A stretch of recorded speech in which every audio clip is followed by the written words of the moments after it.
no versículo 20 e 21. Eis que estou à porta e bato. Se alguém ouvir a minha voz e abrir a porta, entrarei em sua casa e com ele cearei, ele comigo. Ao que vencer, lhe concederei que se assente comigo no meu trono, assim como eu venci e me assentei com meu Pai no seu trono. Quem tem ouvidos, ouça o que o Espírito diz às igrejas. Agora continue um pouquinho só. Entre comigo, porque aqui terminou as eras da igreja. Aqui é o fim de Laodiceia. O irmão Branham não veio para Laodiceia. Se o irmão Branham viesse para os laodiceianos, ele pregaria para os pentecostais e a sua mensagem seria uma mensagem pentecostal. Em 59, Deus mudou o ministério do irmão Branham. E dali por diante, até o ano 63, o povo pentecostal o abandonou. Por causa dos ensinamentos, que eles não captaram. Eles nunca entenderam quem foi William Branham. Então, aí nós vamos abrir isso aqui, porque ali terminou a oportunidade que a igreja teve, a igreja nominal teve, terminou ali. Terminou ali. E a oportunidade do povo, da mensagem, termina quando Deus abre a palavra, eles não acompanham a abertura e tomam outro caminho. Ali termina também. Então, os laodiceianos terminaram quando Deus mudou o ministério do irmão Branham, e aqueles que são agregados à mensagem, termina quando Deus abre os mistérios e faz os trovões revelar a palavra. Quando chega neste ponto aí, que as pessoas não acompanham mais isto e não vê, escurece para ela, ali também ela ficou para trás. Por isso que é fundamental, imprescindível, que a gente estude isso de uma maneira absolutamente esclarecedora. Amém? Aqui começa o capítulo 4 de Apocalipse, não é isso? Então vejam. E depois dessas coisas, depois das eras, depois dessas coisas, olhei, eis que estava uma porta aberta no céu. E a primeira voz que, como de trombeta, ouvira falar comigo, disse: sobe aqui e mostrar-te-ei as coisas que depois destas devem acontecer. O que aconteceu aqui? Aqui aconteceu um arrebatamento. Não um arrebatamento como foi com Elias, como foi com os santos do Antigo Testamento, um arrebatamento. João foi levado na presença de Deus para ver os acontecimentos, como o irmão Branham esteve no lugar dos salvos e também Paulo esteve lá. Então João esteve lá. E logo foi arrebatado um espírito, eis que um trono estava posto no céu e um assentado sobre o trono. Então João viu um trono e um assentado sobre o trono. E o que estava assentado era da aparência semelhante à pedra de jaspe e de sardônica. E o arco celeste, irmão, está tendo muito eco aqui, hein? E o que estava sentado era na aparência semelhante da pedra de jaspe e de sardônica, e o arco celeste estava ao redor do trono e era semelhante a esmeralda. Então, João está vendo um assentado sobre o trono, e aqui está descrevendo como era o trono. E ao redor do trono havia 24 tronos. lógico que sabemos, 12 apóstolos, 12 patriarcas. E via sentados sobre o trono 24 anciãos vestidos de vestes brancas e tinham sobre a cabeça coroas de ouro.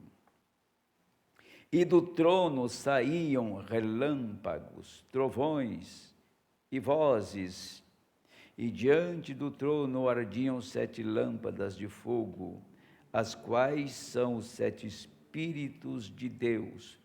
Os 7 Espíritos de Deus não estão mais na terra. 7 eras da igreja, não foram os 7 Espíritos, 7 mensageiros, onde eles estão agora? Não estão mais na terra. Ouviram? Leram aí? Não estão mais na terra. Está aqui.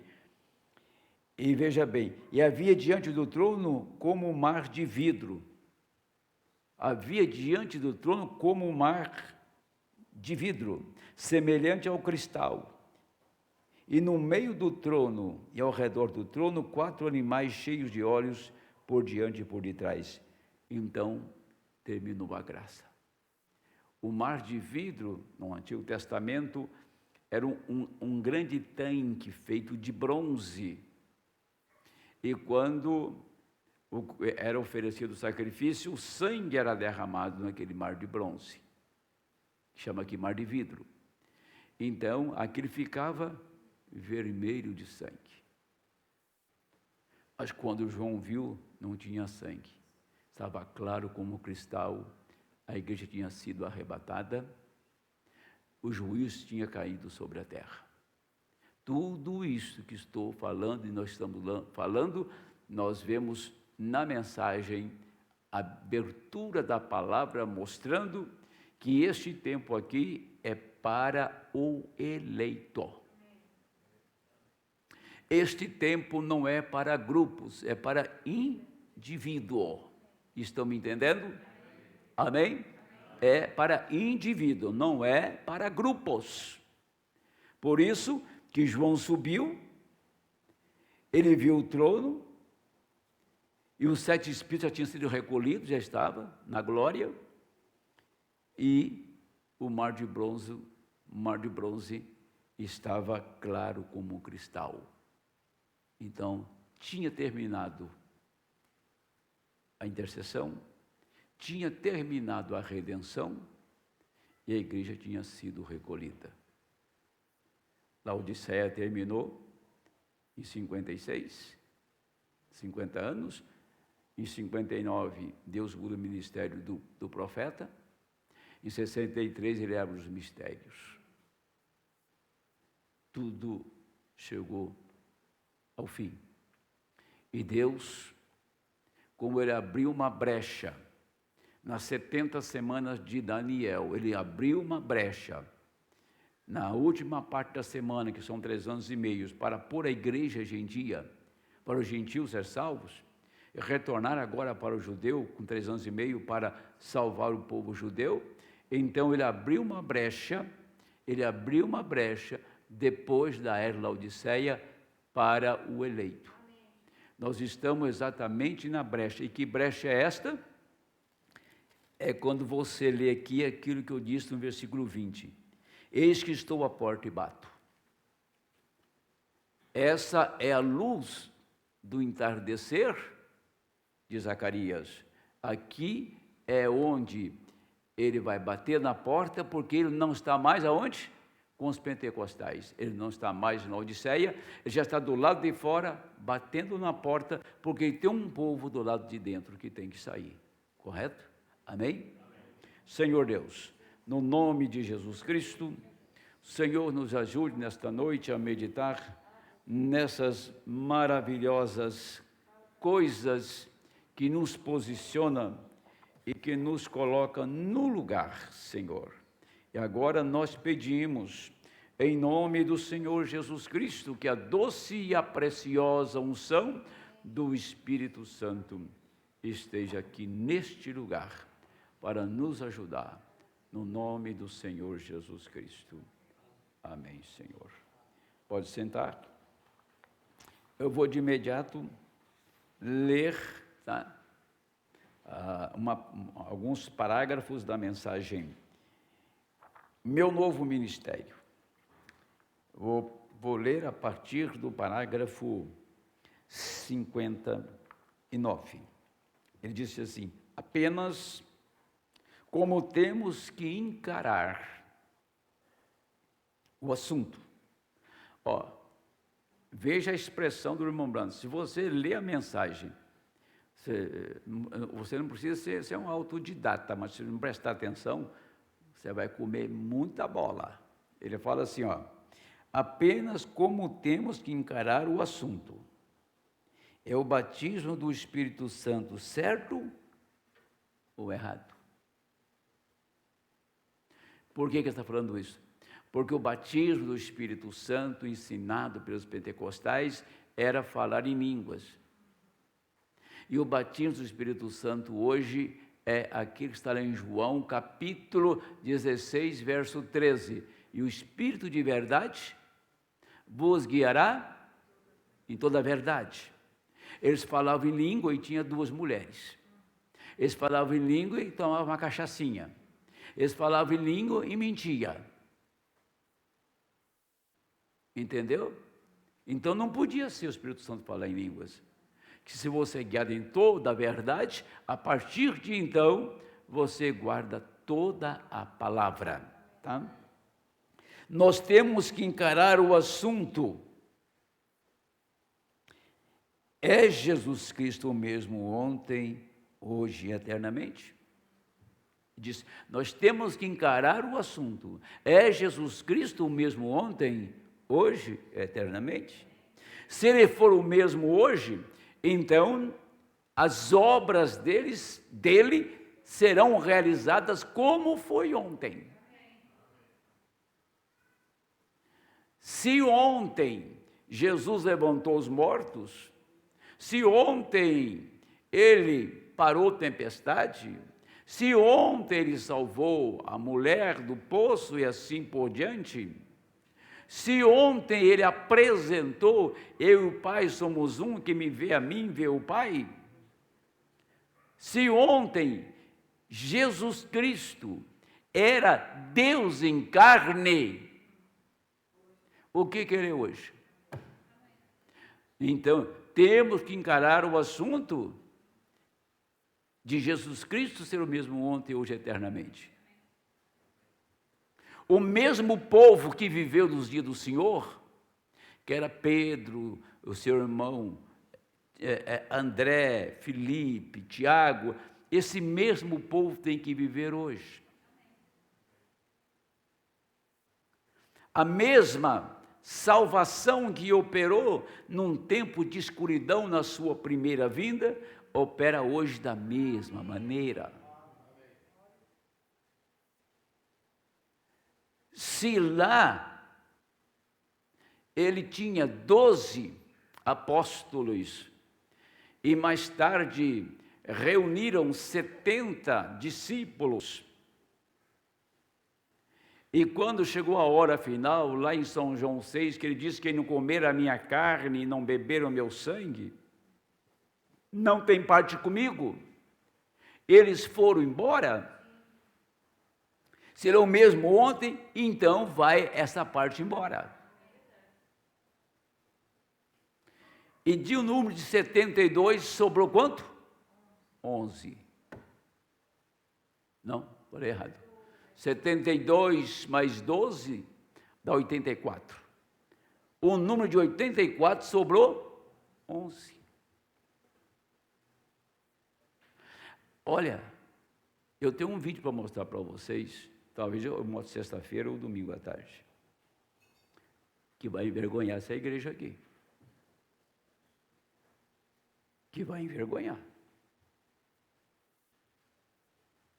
Esse vídeo, um pastor, ele disse assim, na primeira parte, que ele fez um anúncio que ia fazer um batismo. E marcou um ponto de encontro na porta de um mercado, isso lá no norte do país, Pará. Ele chegou de manhã, chegou um casal com a sacola na mão, mas não se identificou, eu não sabia quem que era.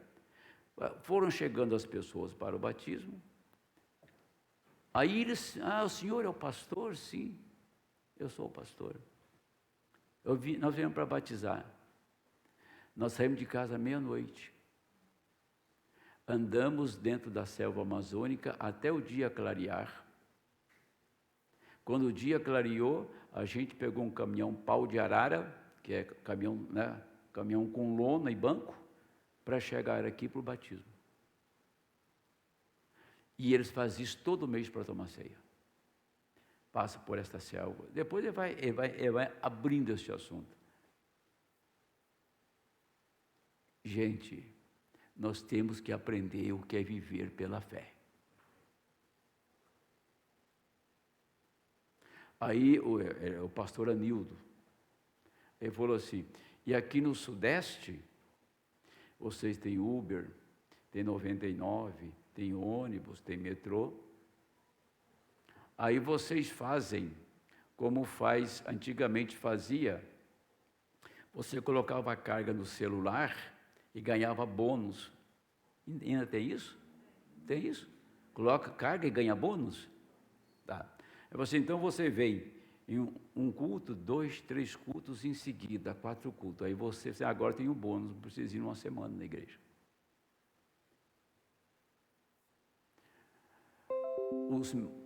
Os ministros mais arrojados do Brasil está no sudeste do país, entre São Paulo, Brasília, Rio de Janeiro e o Sul. E o povo do Sudeste é o povo mais difícil que tem para trazê-los para a igreja. É o povo que tem mais facilidade.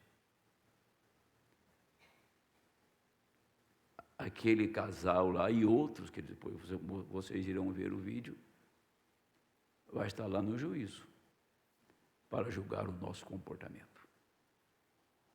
Aqui está. Nós temos que encarar isto, nós devemos saber que a palavra de Deus sempre é verdadeira. Pois é. Então eu paro neste momento para falar com a igreja que está sob o meu pastoreio. Qual é o problema, será? Qual é a dificuldade desta gente? Financeiro não é.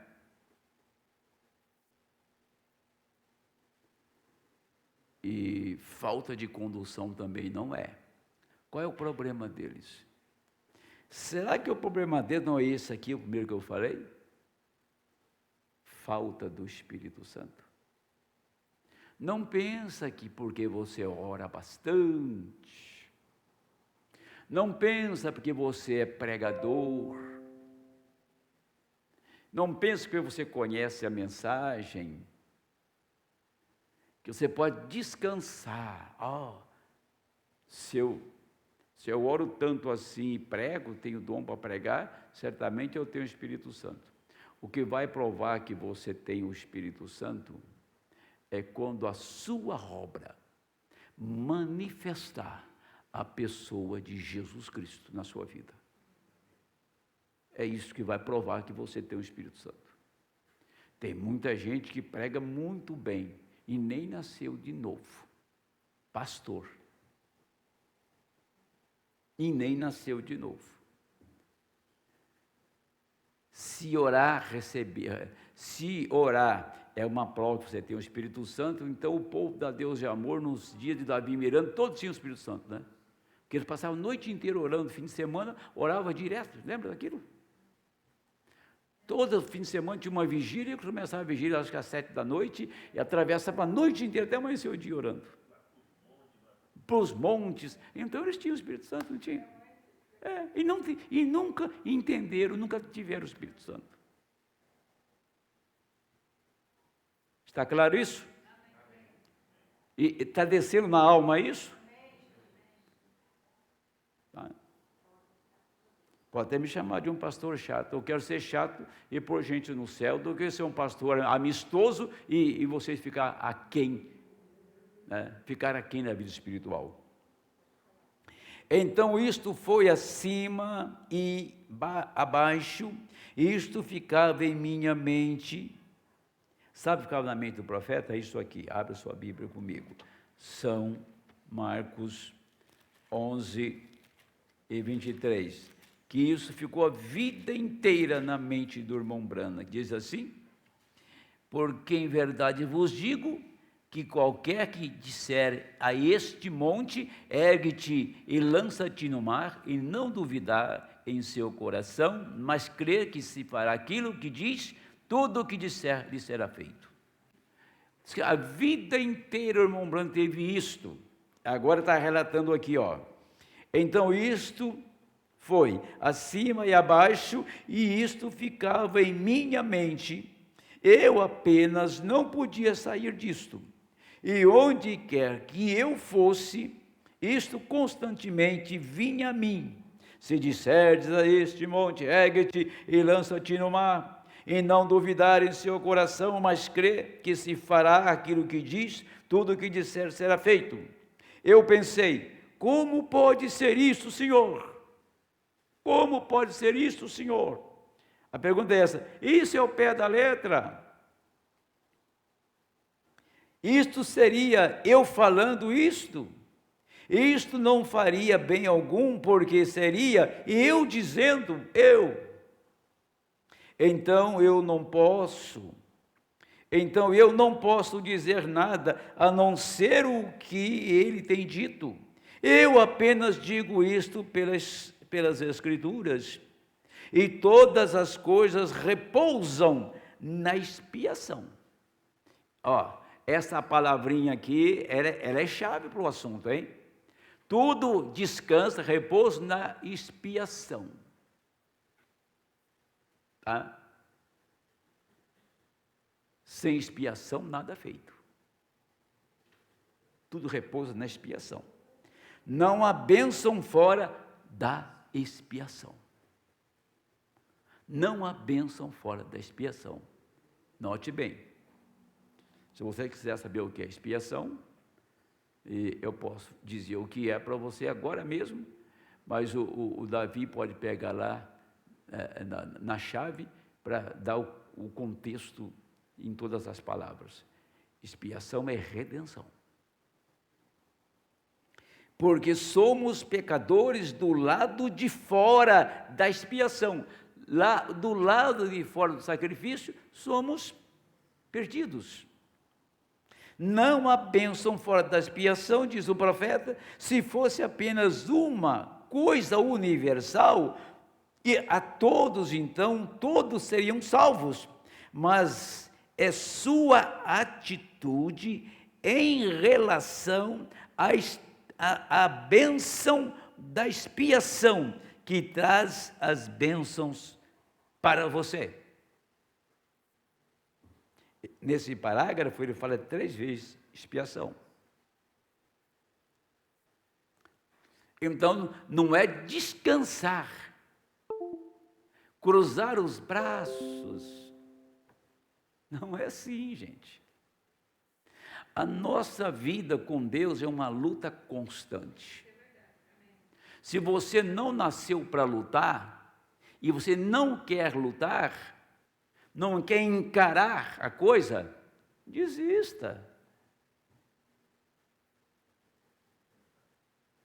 Ou você pensa, eu faço umas reuniões aqui, o Policarpo participa delas, que é estressante demais, não é, Policarpo? É estressante. Mas eu tenho que fazer, ou a vaca vai para o brejo.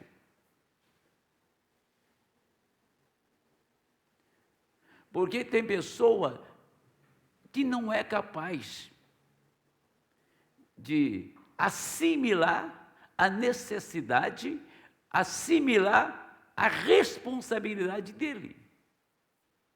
E você tem que chegar inflexível e dizer, não pode ser assim. Não é assim. Senão nós vamos ter uma igreja daquela assim, tudo é amor, né? Vai pelado na igreja, é amor. Cai em adultério, o adultério é amor, né? E vai por aí, tudo é amor. Amor do inferno. E não é o amor de Deus, porque o amor de Deus é puro e o amor é sofredor, não é? Paulo disse, o amor é sofredor, o amor não se ufana, o amor não se alegra com a injustiça, mas regozija com a verdade. Amém? Como a salvação no que diz a respeito a Deus. Eu fui salvo quando Jesus morreu, mas isto jamais me fará bem algum, até que seja revelado a mim que ele morreu. Mas isto jamais fará bem para mim, se não for revelado a mim que ele morreu por mim. Mas isto jamais se fará, diz o profeta, ele repete, isso jamais se fará bem algum, até que seja revelado a mim que ele é o Filho de Deus, e eu o tenho aceitado como meu Salvador, e toda a Escritura da mesma forma. A cura divina é para você, se Deus lhe revelar que isto é para você, se Deus revelar que a cura divina é para você, não pode, e você não pode tropeçar nisto, tem que vir por revelação. Quando é revelação, que pelas suas pisaduras fomos sarados, não há nada que Satanás pode até mesmo fazer, quando nosso jovem irmão, que está aqui, Salisbury, disse, todos os demônios não podem mover isto, certamente quando algo é revelado. Quando algo é revelado, o inferno tranca a porta na hora. Jesus disse, e as portas do inferno não prevalecerão contra a minha igreja. Igreja é palavra, igreja é revelação. Então você pode parar o inferno. Se você tem medo do inferno, o inferno vai montar em você de espora e vai cavalgar sobre você. O inferno foi derrotado, vencido pela revelação da pessoa de Jesus Cristo em nossa vida. Notem, então nesse último outono muito tem me dito, porque isto, toda manhã quando você está em casa, eu vou pular isso aqui, que a esposa dele disse, olha, o meu marido não fica em casa, fica caçando. Eu vou pular isso aqui e eu vou entrar aqui onde ele fala, eu me levantava de manhã para sair aos bosques bem cedo, cerca de 4 horas para caçar esquilo. Aí está. E aqui ele disse, no parágrafo 68, mas há algo nos bosques, quando eu primeiro soube que eu quis me arrepender, eu não sabia como se arrepender, eu não sabia como falar com ele, então eu me assentei, escrevi para ele uma carta e pedi que me perdoasse. Eu não sabia como fazer isso, então eu soube que sentiria algo nos bosques. Então ele gostava muito dos bosques, porque ele ouvia sempre Deus lá na natureza. Então eu tenho algumas datas aqui anotadas e assim por diante. Aqui ele disse, o irmão Branham, ele estava lá no bosque, eu disse, como quem falo? Eu disse, como? Com quem falo? Quem és tu? Quem está aqui neste arbusto? eu posso ouvir esta voz falando a mim. Quem és tu? Fala a mim. Fiquei todo entusiasmado e pulei de entre as árvores. Eu disse: fale comigo, quem és tu? Eu não posso te ver. Eu procurei por aquela luz ali. Eu não podia ver nada. Eu gritei: quem és tu? Onde estás? O que tu queres comigo, Senhor? Onde estás? Algo se moveu de trás e disse: diga.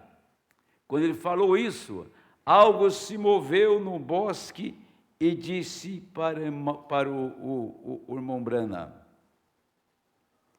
diga o que quiseres e te será dado.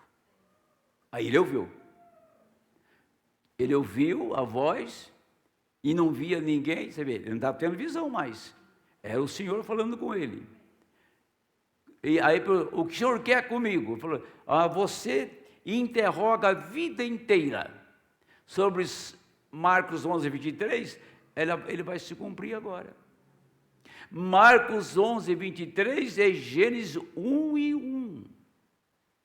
E criou Deus os céus e a terra. E Deus vai criando, por etapa, a vida botânica, a vida animal, a vida mineral. Deus vai chamando tudo pela palavra. E aqui está se repetindo o jardim do Éden. Aqui está se repetindo o princípio. E no princípio criou Deus o céu e a terra. E Deus povoou a terra de homens, Deus povoou a terra de animais, e Deus colocou água na terra, os mares na terra, a estrela no céu, e colocou a lua, colocou o sol. Tudo foi criado pela palavra, lá no princípio. E aqui, hoje, bem em nossa era, Deus desce em nosso meio e repete tudo que foi no princípio. Diga o que quiseres e te será dado. Eu disse: Senhor, tu estás mudando o meu ministério? Esta é a mudança a qual tu tens falado? É isto que ele tem vindo? É isto o que ele será? Algo naquela casinha que eu vi na visão? É isto? Bem, então, uma unção doce, profunda do Espírito Santo me levantou como que no ar e disse: diga o que quiseres e te será dado. Eu fiquei maravilhado, isso me deixou, fiquei sem fala, e eu pensei: bem, o que eu poderia dizer? Não há pessoas enfermas aqui, não há nada aqui, estou nos bosques.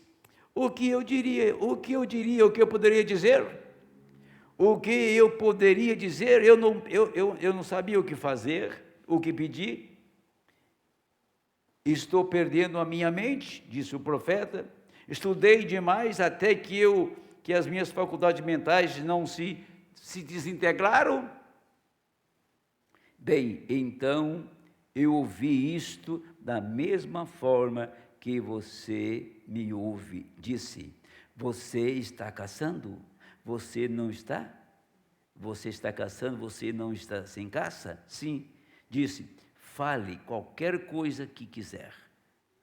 Então, foi quando, naquele dia, ele trouxe 3 esquilos pela palavra. Tá? E depois, mais 4, 7.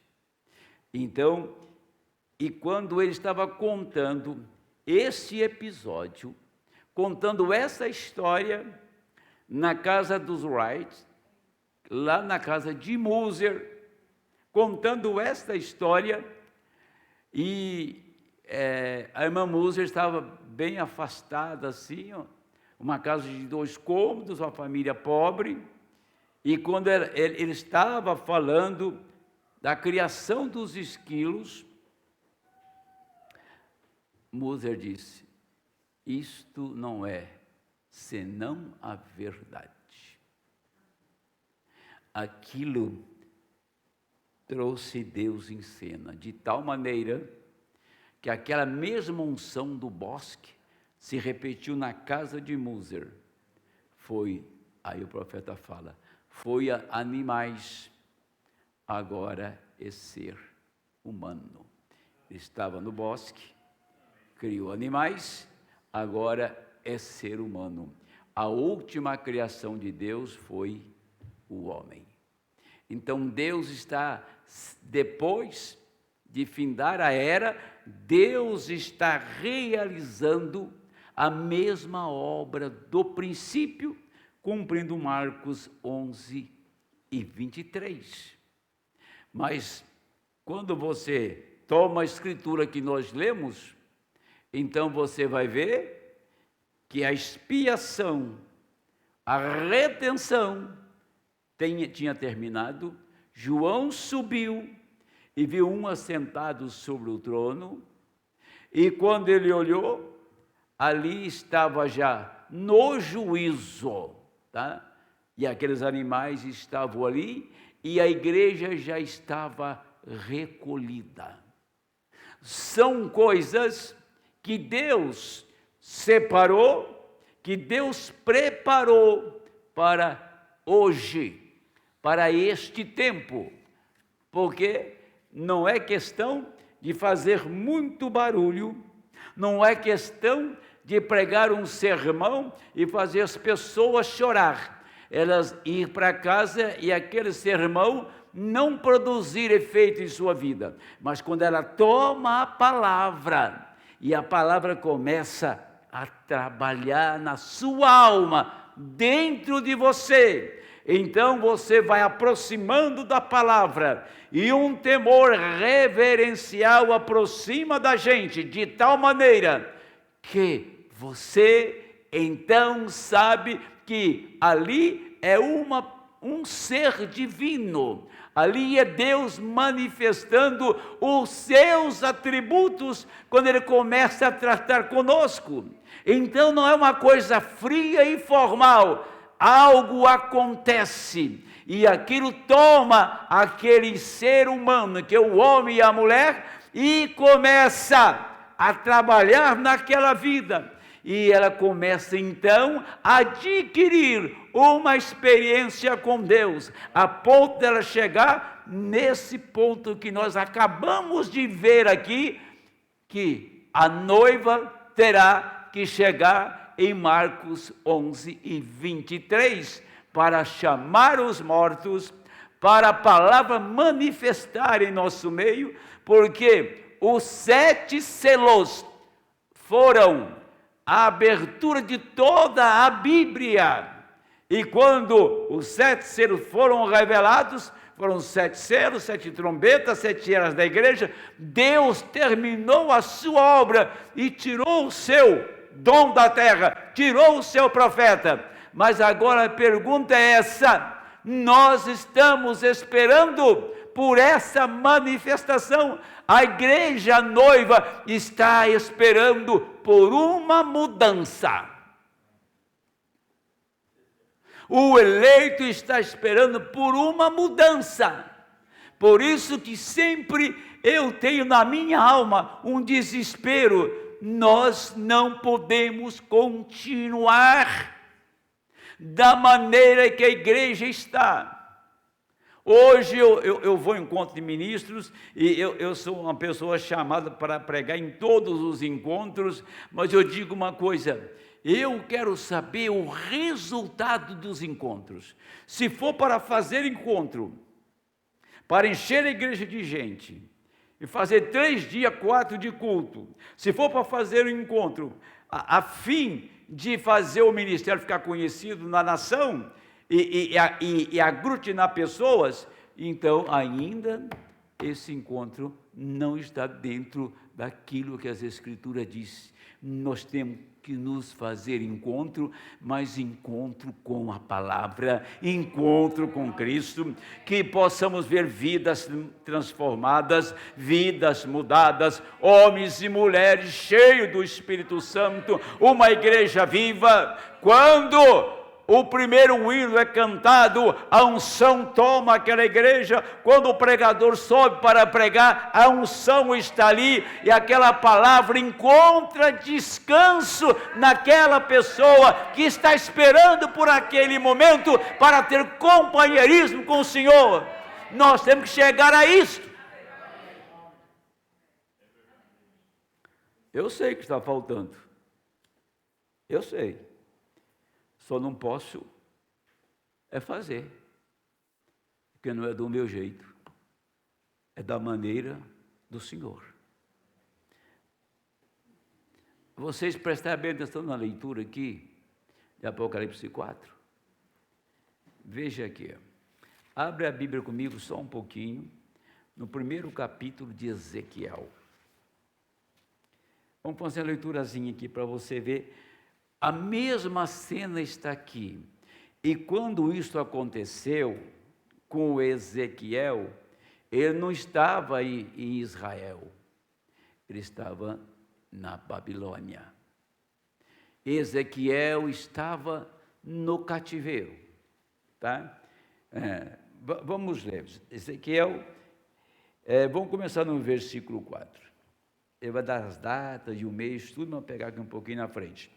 Ezequiel capítulo 1, verso 4 em diante. Olhei, eis que um vento tempestuoso vinha do norte, e uma grande nuvem com fogo a revolver-se, e um resplendor ao redor dela, e no meio uma coisa como de cor de âmbar, que saía dentre o fogo.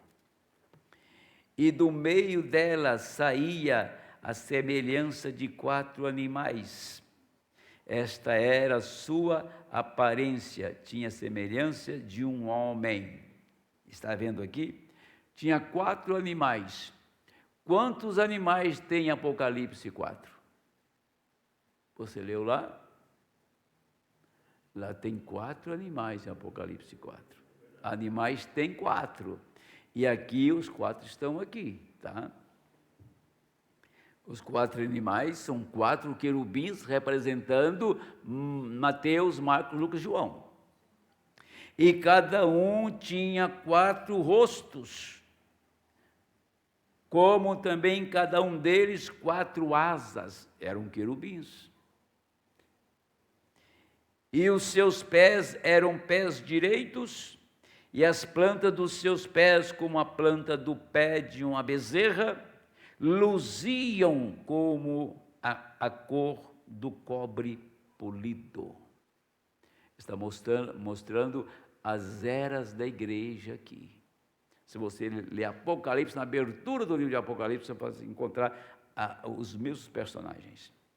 E tinham mãos de homens debaixo das suas asas, e aos 4 lados, assim todos 4 tinham seus rostos e suas asas.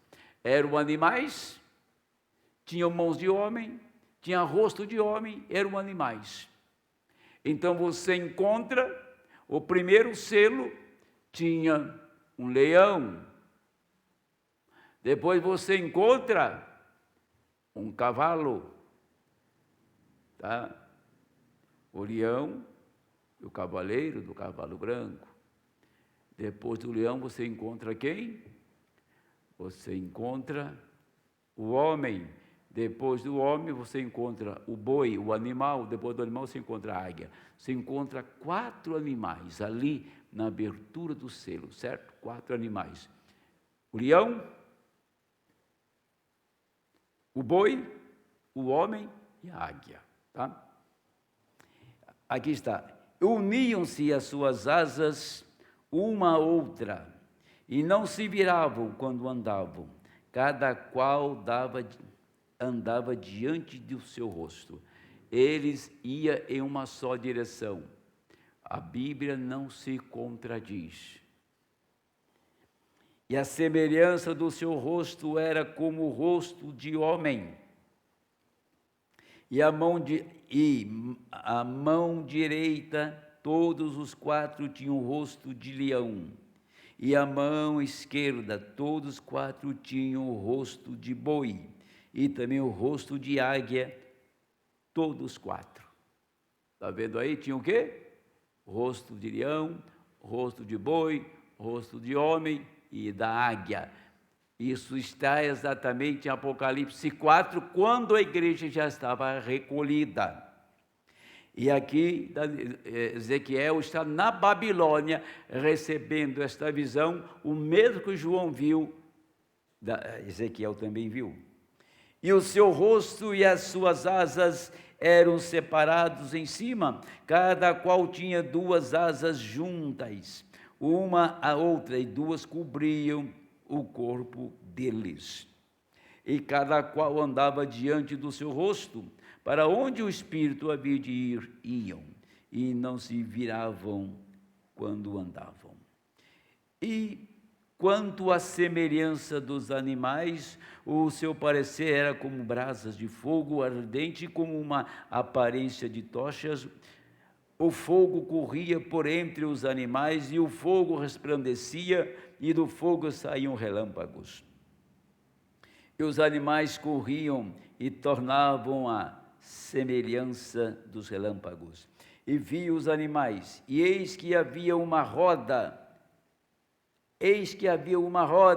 na terra, junto aos animais, para cada um dos seus 4 rostos.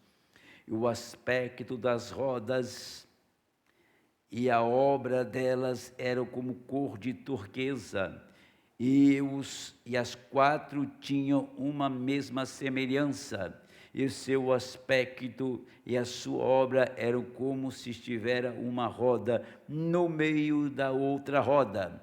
Andando elas, andavam pelos 4 lados deles, não viravam quando andavam.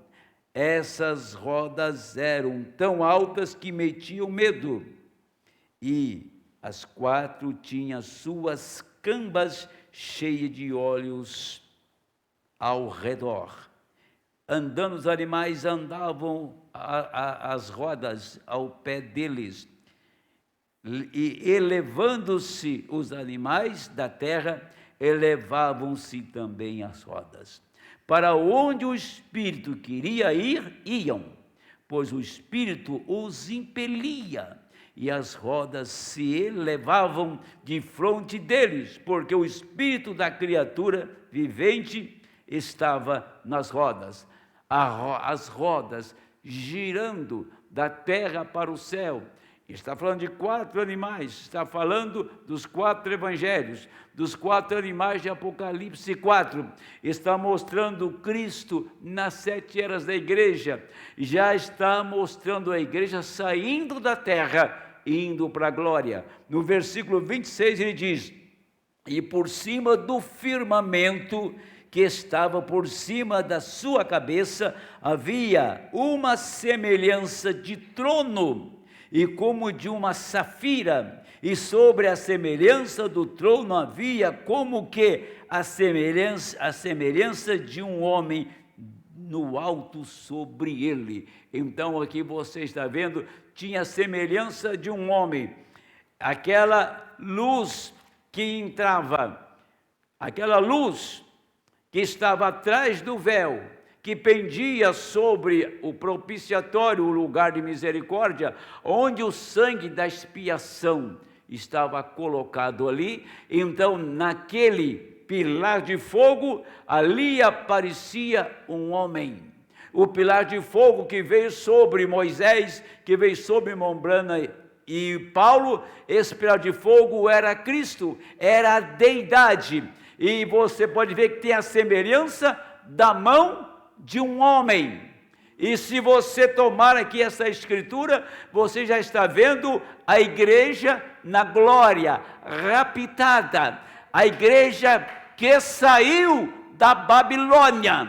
Ezequiel estava na Babilônia e teve a visão do fim do tempo, teve a visão do Apocalipse, teve a visão do arrebatamento e do ministério do Filho do Homem, porque em cima do firmamento, ali embaixo tinha um homem. Esse homem era o Filho do Homem, a pessoa de Jesus Cristo.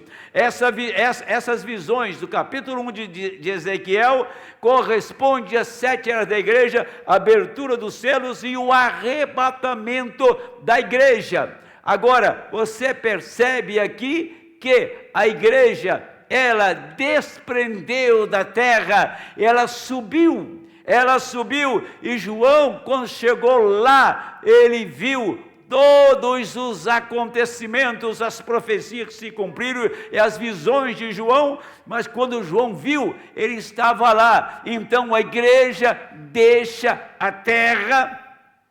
Em Apocalipse 3, porque o arrebatamento é Apocalipse 4, e você não encontra mais a noiva na terra a partir de Apocalipse 4, você só vai encontrá-la quando ela está voltando em Apocalipse 19, que ela vem para estabelecer o milênio na terra, aqui que vem cavalgando com a veste salpicada de sangue, e na sua coxa está escrito a palavra de Deus, cavalgando em um cavalo branco. Aí está ela voltando. Então ela só aparece em Apocalipse 19, aqui no 4 é o arrebatamento. E quando Deus fez com que os selos fossem revelados, que trouxesse ao irmão Branham aquilo, e o irmão Branham disse: eu entrei um dia eu fui pregar sobre os selos, preguei os 4 num dia só, mas quando ele veio a mim, eu teria um mês inteiro para falar de um selo só. Ele gastou uma semana inteira para pregar os 7 selos. Quando Deus abriu toda a Escritura, abriu toda a palavra. Agora, nós temos toda a palavra, nós temos todos os mistérios revelados. Agora chegou um tempo que, quando Deus quis fazer isso, ele tinha que primeiro mudar o ministério do irmão Branham. Você percebe? Para ser um pouco mais sucinto que eu estou falando, então cada selo tem 3 partes, certo? Cada selo tem 3 partes, e nós temos, a primeira coisa que aconteceu foi a palavra falada. Essa foi a abertura, a primeira parte da abertura, a palavra falada em 59. Depois a segunda parte é a palavra aberta, os selos revelados. A terceira é pregar aos espíritos em prisão. Essas 3 etapas se cumpriram. A palavra falada, a abertura da palavra, e hoje pregamos a espíritos em prisão que não podem ser salvos mais.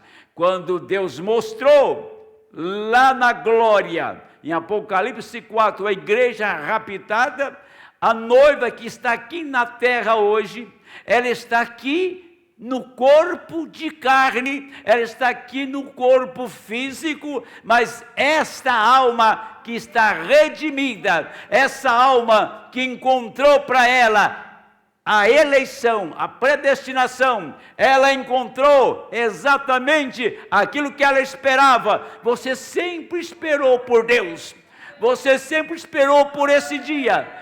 Ou consciente ou inconsciente, nós sempre esperamos por esse dia, e esse dia tem chegado a nós. Esta hora tem chegado, estamos na hora de sermos raptados. Isso não é conto de fada, isso não é fogo que está pintado na parede, isso é a grande verdade do momento. Nós temos que entrar na unção do arrebatamento, temos que entrar na unção da ressurreição, temos que agora mesmo nos revestir da unção da hora. A unção da hora é rápido, a unção da hora é ressurreição, a unção da hora é Apocalipse 4, amém? Apocalipse 4 é a unção da hora. Por isso, agora voltando aqui, quando chegou, que nós vemos Apocalipse aqui, capítulo 3, verso 20, eis que estou à porta e bato. E o profeta então diz o seguinte, você quer ver? Rapidinho aqui. Acho que eu tenho aqui o que ele disse a respeito.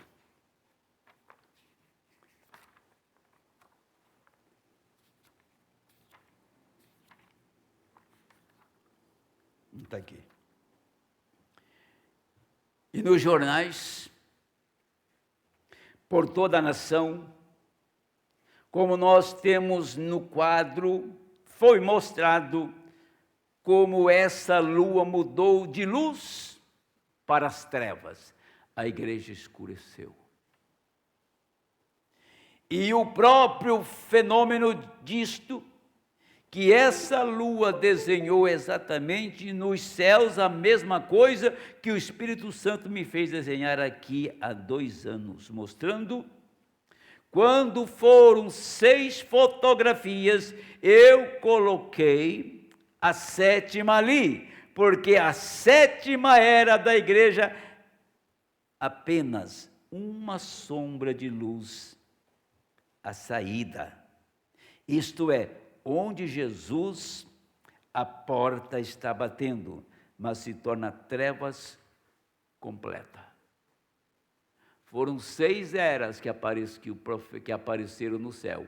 A 7ª estação, a 7ª manifestação do eclipse, em 1964.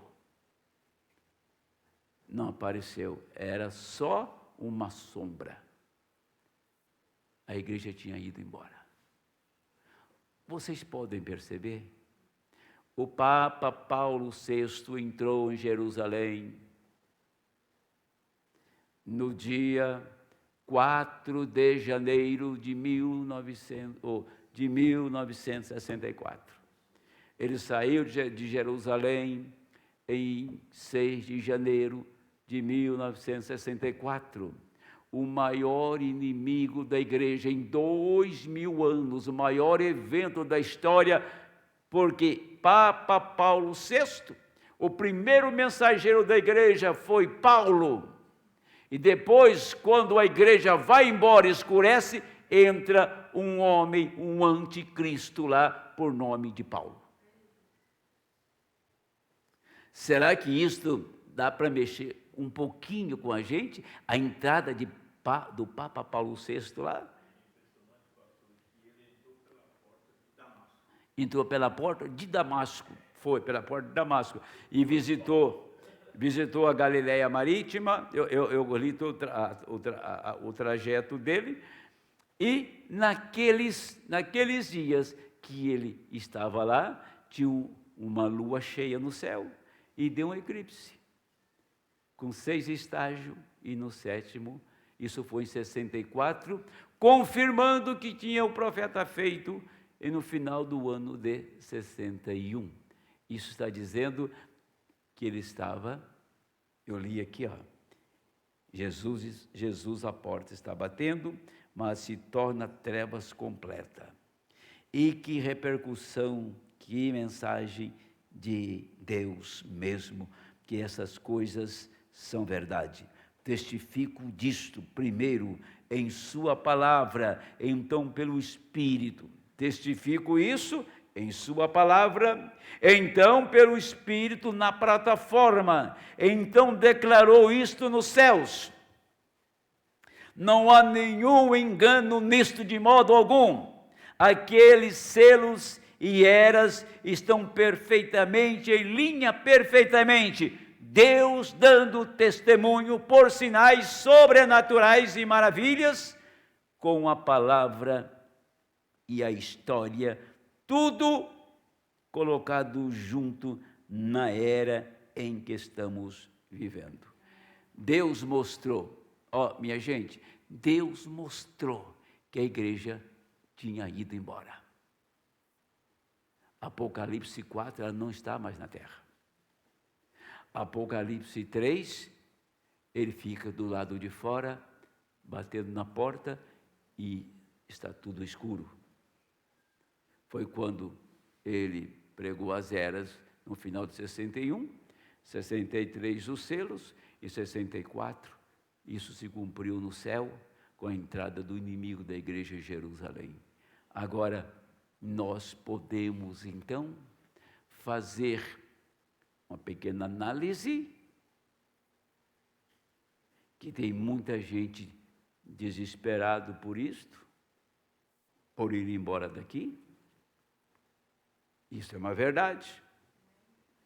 Tem gente que está ardendo em fogo para ir daqui. Quando você fala que quer ir embora daqui, nós temos que viver a altura para ir. Por isso que eu li aquele texto, meu novo ministério, o desafio, se é o Espírito Santo ou não. Olha, você tem que saber que você tem o Espírito Santo. Ninguém pode dizer, é você que tem que saber. Porque se nós não temos o Espírito Santo, nós estamos perdidos. Se Jesus Cristo é o mesmo ontem, hoje, eternamente, então está se repetindo exatamente nesse final de tempo o que ele foi na sua primeira vinda. Agora paramos para pensar.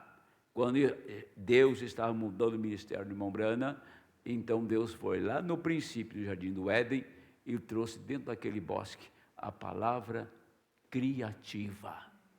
Então a noiva tem a palavra criativa. Qual foi a função? Qual era a função de Eva? A função de Eva era criar filhos pela palavra. Esta era a função dela. E esta Eva não fez, nem a segunda Eva fez, que foi a Eva hebreia, mas esta Eva, noiva, é a palavra. E ela cria filhos pela palavra. Ela traz filhos pela palavra. Por isso Deus enviou uma mensagem neste teor, uma mensagem neste nível, para essa igreja descobrir exatamente quem ela é. Como eu disse, você tem que estar convicto disso. O que te dá convicção? Você olha ao seu redor e diz, Senhor, até onde o Senhor me revelou, eu estou vivendo. Tudo aquilo que resvala com a sua palavra, tudo aquilo que atinge a palavra, está eliminado da minha vida. Se tem alguma coisa, Senhor, que eu ainda preciso colocar em obra na minha vida, então Tu me mostras que eu quero fazer. Então você tem que estar consciente que você vive a fé de rápido. E fé é manifestação da obra do Senhor em nossa vida. Não tem fé, não existe fé sem obra, sem ação. Porque a fé te leva a ter ação. Então, outros, talvez eu vá. Talvez eu esteja naquela manhã de ressurreição. Outros dizem, se eu pudesse,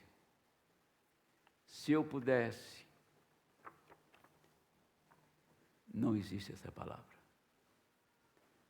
Se é filho de Deus, pode. Tá. Ah, se eu pudesse. Ah, eu ia fazer exatamente isso. Ah, se eu pudesse. Ah, eu tenho uns enroscos aqui. Você vai ter enrosco, meu irmão, até quando você quiser. Seja o diabo que for. Seja o que for. Você vai ter enrosco até o dia que você quiser. O dia que você não quiser, você elimina ele e Deus honra a sua manifestação. Porque o que eu escuto não pude ir, não pude fazer, sabe por quê? É por isso, é por isso. É por isso que eu não vou. Eu tenho até medo, entendeu? É que escuta isso. Então, eu escuto. Mas não é o fato, não resolve. A fé de arrebatamento, ela é triunfante. A fé de arrebatamento, ela é uma fé poderosa que devasta e chama tudo que é como não se fosse. A fé de arrebatamento que traz um carneiro no Monte Moriá. A fé de arrebatamento traz esquilos. A fé de arrebatamento traz vidas perdidas à salvação. A fé de arrebatamento, você rompe todas as barreiras. Nós estamos numa hora final e nós estamos entrando em uma prova final. Deus vai te provar, meu amigo. Minha amiga, Deus irá te provar. E vamos ver quando a prova chegar, se você vai triunfar sobre as lutas que virão naquela hora. Porque já tem pessoas prostrando aqui, e quando chegar aquela hora. Que Deus te ajude, que você escute esse pregador tosco, rústico e com a oratória pobre, mas pregando uma verdade. Se você crê nisso, você é capaz de triunfar. Se você crê nisso, é capaz de você vencer. A coisa mais simples que tem, o que está acontecendo hoje no mundo, fica em casa. Vou ficar em casa para ver o culto pela internet. Isso está sendo um mal terrível.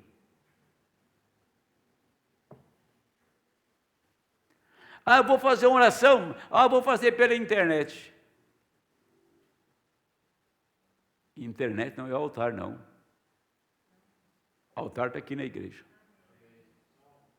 Tá? É muito como fazer as coisas em casa. A internet fez com que a igreja se acomodasse dentro de casa.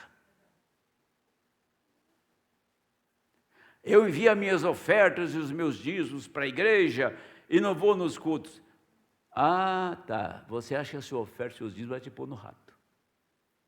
Deus está mendigando o seu dinheiro. É isso?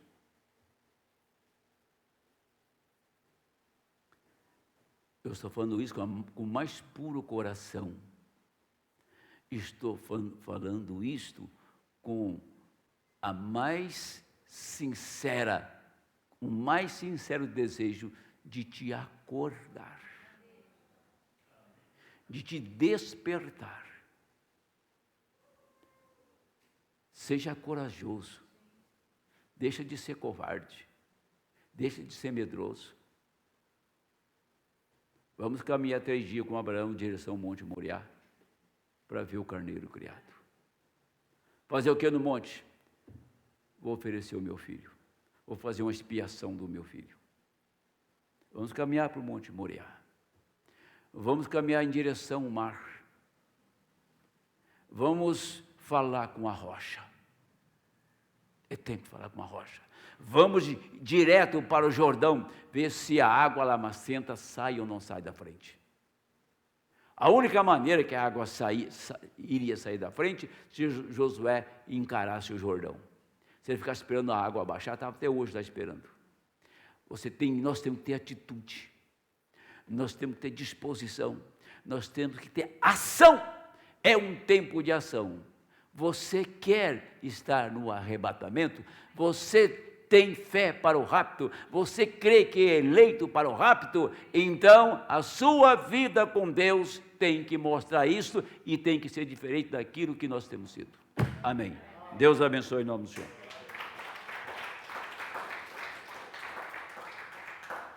É ruim, digamos, num bom termo, né? Mas ou você sacode a coisa, ou a gente fica com a igreja morninha aí, né? Eu não posso vir encravou a unha, tocar a unha encravada. Eu não posso vir, Meu marido chegou tarde hoje de serviço. Ah, não posso ouvir, meu filho ficou doente. E vai. Você vai somando tudo isso. Deus nos deu um lugar para ouvir sua palavra e reunirmos ao redor dela e adorar a Ele e trazer aquilo que precisamos. Perfeição. A perfeição vem pelo ouvir e ouvir a palavra. Irmão João Carlos e família agradecem a Deus por mais um ano de vida do irmão João Júnior, completado ontem. Ana Maria pede oração por seu filho Robson, libertação e também por seus netos Marcos e Davi e Josué. Vamos orar, amados? Senhor Deus, no nome do Senhor Jesus Cristo, eu curvo a minha fronte, eu peço misericórdia